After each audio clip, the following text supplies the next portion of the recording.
Hello students, today we will revise the chapter The Lost Child as well as The Adventures of Toto.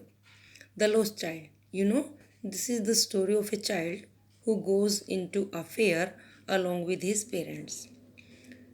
Whenever he sees anything in the fair or on the way, he lags behind because he is attracted by the things that he sees, and in the fear he wants to have all the things that he sees.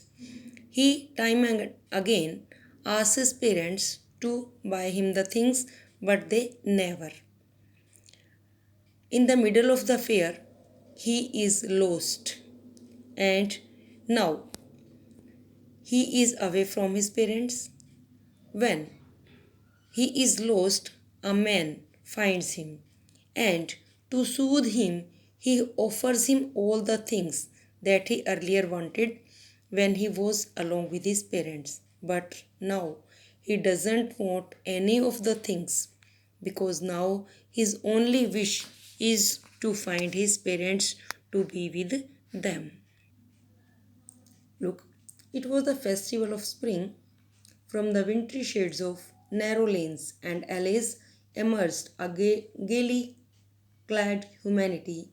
Some walked, some on horses, others sat being carried in bamboo and bullock carts.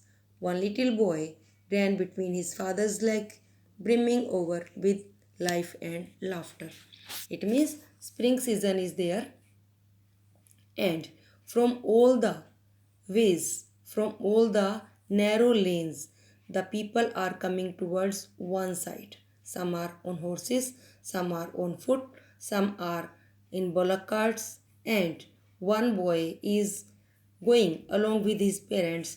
He is happy with his life and laughter, and he is jumping and running and going along with his parents. Come, child, come, called his parents as he lagged behind, fascinated by the toys in the shops that lined the way. He hurried towards his parents, his feet obedient their call, his eyes still lingering on the receding toys as he came to where they had stopped to wait for him. He could not suppress his desire of his heart, even though he well knew the old cold stare of refusal in their eyes. I want that toy, he pleaded. His father looked at him, red eyed, in his familiar tyrant's way. His mother, melted by the free spirit of the day, was tender and, giving him her finger to hold, said, "Look, child, what is before you?" It was a flowering mustard field, pale like melting gold, as it swept across miles and miles of even land. A group of dragonflies were bustling about on their gaudy purple wings, intercepting the flight of a lone black bee or butterfly in search of sweetness from the flowers.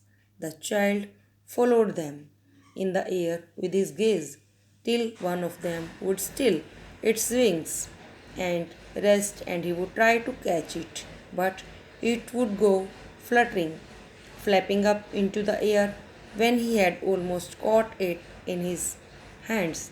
Then his mother gave a cautionary call, "Come, child, come, come on the footpath." As the boy is going along with his parents, he starts looking at the toys. There are shops in line on the way to the fair, and the boy gets attracted towards the toys and he wants to have all the toys. So he, because he wanted the toys, he could not suppress his desire of his heart. Although he knew that his parents will refuse him to buy the toys, still